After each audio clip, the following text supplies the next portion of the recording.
Wow, Kirishima's coming in like the armoured titan.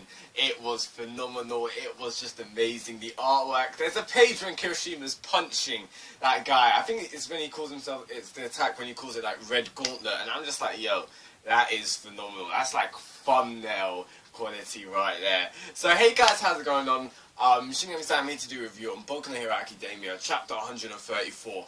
Now, what can I say about this chapter other than it was amazing, getting out my boy Kirishima into the limelight.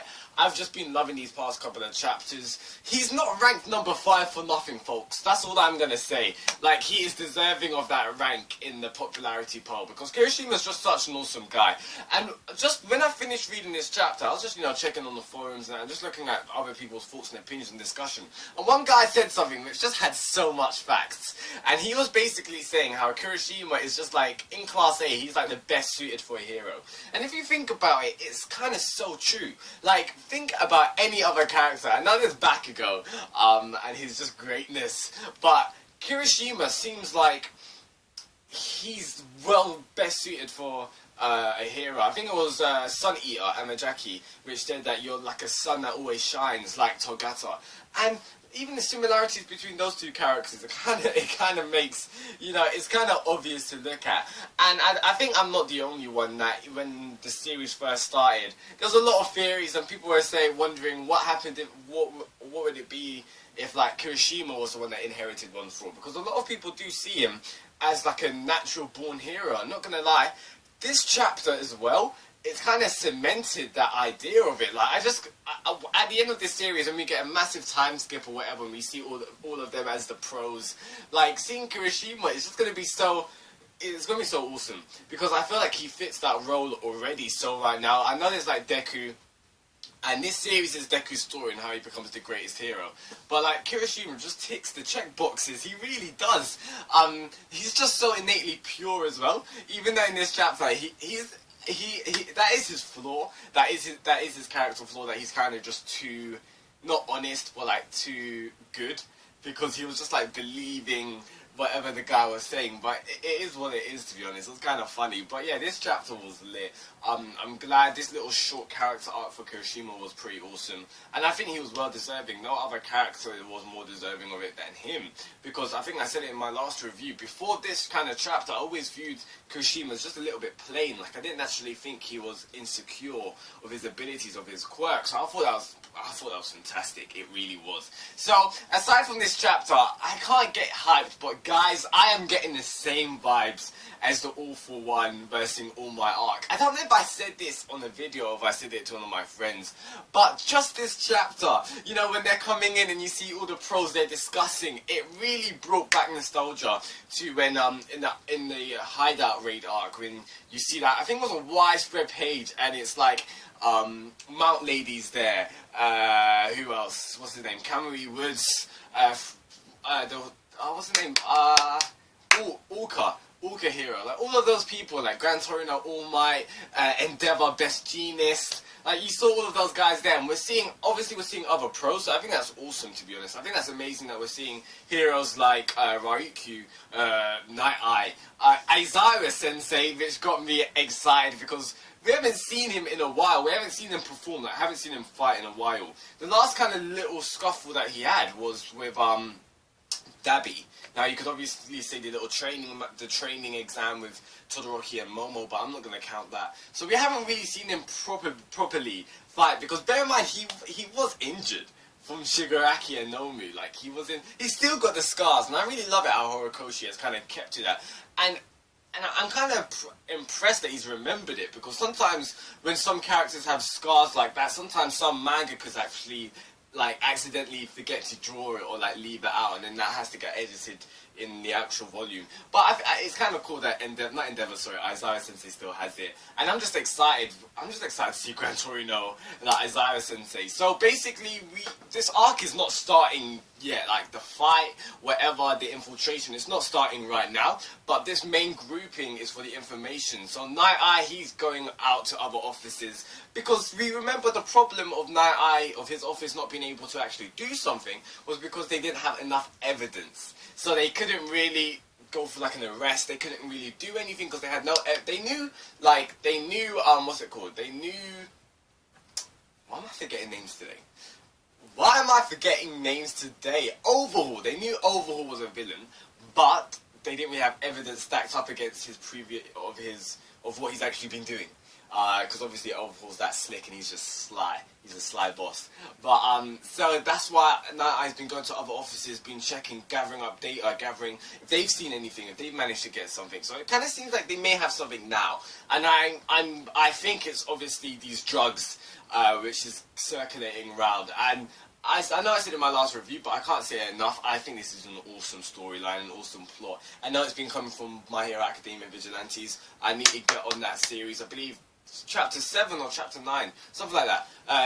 A new chapter dropped out the other day. When the weekend comes, like I'm gonna binge that series. I need to read it because I think it's just awesome. I read the first chapter, but I need to get up to date with that. Anyway, so yeah, so it seems like they're just going to gather information, and I do like the characters that are involved. Kirishima, Tsuyu, Uraraka, and obviously Deku. Now, these are cool because we haven't seen much of Tsuyu, not going to lie.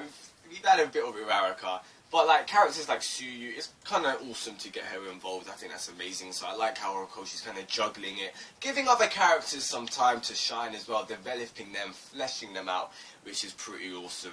Now, aside from that, this is a little thing which I noticed from this chapter, and that was Sun Eater in the latter half of the chapter. So obviously it was kind of funny how like Deku's just like, oh, okay, we're going to the same station. And, you know, walking around the same corner. So that was kind of hilarious. Like, Deku was just realising it. And it's so funny because, like, in real life, Deku's the kind of guy who would say it out loud. He's, like, still like, okay, sitting in the same stop, going to the same station.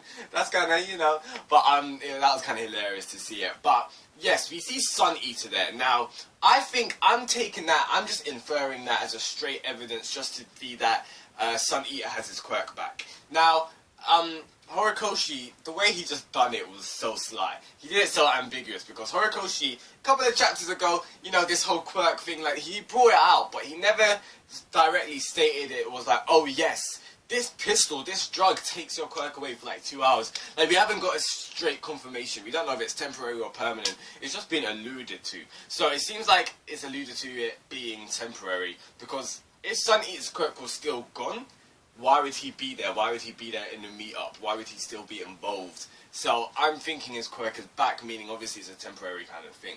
Now, we're getting more of the scope. I know how, like, this is one of the biggest questions of My Hero Academia. It's not one of the biggest questions, but I see a lot of people asking about it. And that is the whole scope of, is the heroes just in Japan or is it over the world? And a lot of people ask, they used to ask, is All Might #1 in Japan or is it in the world? Now, I'm saying this because Mr. Fat Hero, he was saying how these drugs, they're the cheap manufactured ones in Japan, these are illegal, but in America, these drugs will last around 2 to 3 hours. So I do love how Horikoshi kind of inputs that in. So he is telling us, you know, this hero thing is global. So I'm not sure if All Might is #1. We don't need to discuss that now. Maybe we can have that could be another discussion video in the future. But I do like how Horikoshi always kind of like hints it. I'd love to have some coverage on that, maybe in the future, but I don't see why we would. I kind of see why we would, but you know, it's Class 1A, Japan, it's all focused in that society. So other than, like, I wouldn't know. It would have been awesome because, you know, like, One For All and All Might, these guys, their power wasn't just on a national kind of scale. It seemed like it was on an international, especially All For One. His power was on an international scale, in my opinion. So it would have been cool to see some global kind of conquest or global impact and damage and coverage of that. But, you know, maybe that's for the future. But yeah, this chapter was awesome. I really did love it. I loved Kirishima. I've loved his time to shine. Really do. I think it's amazing. We found out that this form was only 30 to 40 seconds. That's still good. Really is still good. And I think there's something, this needs to be talked about a little bit.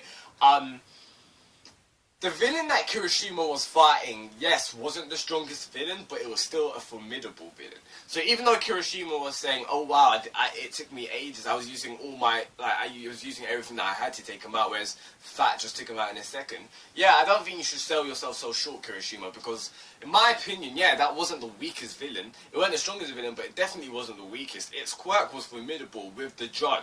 And I think it just, from our point of view, from like the reader's perspective, it looked like he was kind of like a just a low time kind of villain. He kind of was, but his power with the drug, it was highly magnified, and he was way more formidable, but it just didn't seem as formidable because of Kirishima's quirk, because his quirk is literally hardening. So let's say if it was someone like Suyu or Uraraka, or like Mineta, or like Zero, then we would have been like, wow, we need someone stronger to come in. So yeah, I do think Kirishima did well fighting off this villain. And definitely, obviously, he reached the limitations and he broke past that, and that was just amazing. And as I was saying at the start of how he's kind of like a natural-born hero, see the reception? Yeah, the media coverage got all over him, and even just like the civilians there. If you look back, there's a panel where obviously Mr. Fat comes straight in like a G, but the civilians, they don't even look at him. They literally walk past him, and Mr. Fat's just like, huh? Like, it's so funny. Like, the civilians come over and it's like, oh, you boy, well done, and Mr. Fat's just like right there. I know his name's not Mr. Fat, but that's what I'm calling him. So guys, please let me know your thoughts in the comments below, what you thought about this chapter. I think it's going to be amazing. As I said, I am getting hideout raid vibes, you know, just seeing all the heroes coming together. That just looks so hype.